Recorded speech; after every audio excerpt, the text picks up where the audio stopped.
hivi? Salama, tunaendeleaje? Tunaendelea vizuri. Mheshimiwa Mwenyekiti, naam, nimekutafuta ili niweze kufahamu mawili matatu.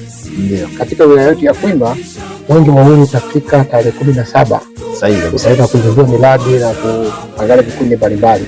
Sasa sijui unazungumziaje mapokezi ya Mwenge huu wa Uhuru katika wilaya yetu ya Kwimba ukiwa kama mwenyekiti wa umoja wa vijana wa CCM Latu?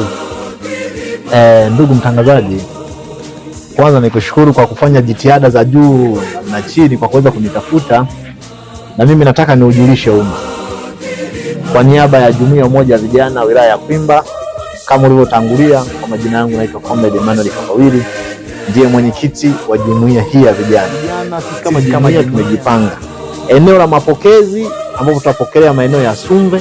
Tumejipanga kweli kweli kuwa na vijana wa kutosha, na kwenye upande wa vijana sio wa vijana wa CCM, vijana wa vyama vyote, lakini vijana wasiokuwa na itikadi ya vyama wala vitu vingine watakuwepo siku hiyo.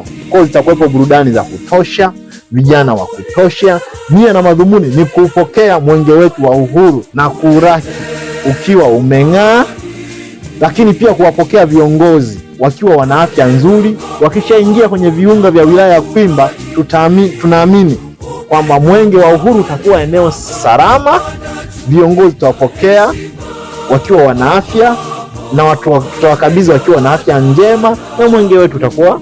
Jambo la kwanza, mimi nimpongeze Daktari Samia Suluhu Hassan ndio kwa kuwateua vijana, lakini wizara pia yenyewe inahusika moja kwa moja.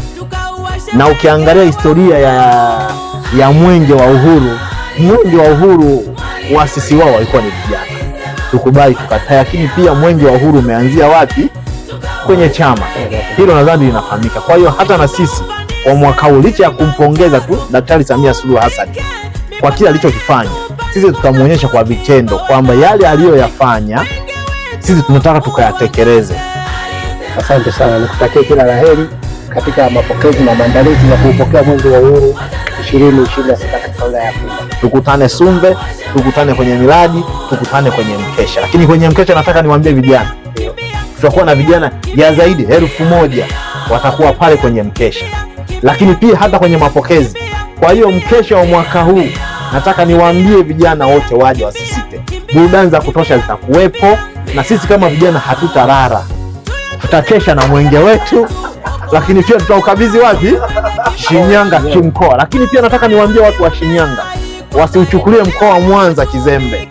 Tunataka tukawaonyeshe kwamba kupitia wilaya ya Kwimba nini maana ya mkoa wa Mwanza.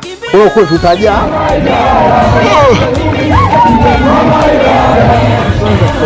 Tunashukuru viongozi wa Chama cha Mapinduzi wakiongozwa na mwenyekiti wa Chama cha Mapinduzi, lakini kwa upande wa serikali nimshukuru Mheshimiwa DC kwa kuwa na mahusiano mazuri sana pamoja na chama pamoja na jumuiya. Tumekuwa naye toka jambo linaanza mpaka leo hii, na mimi ninaamini, nataka nimwambie DC mwenye mwenge wake, hatutamwangusha.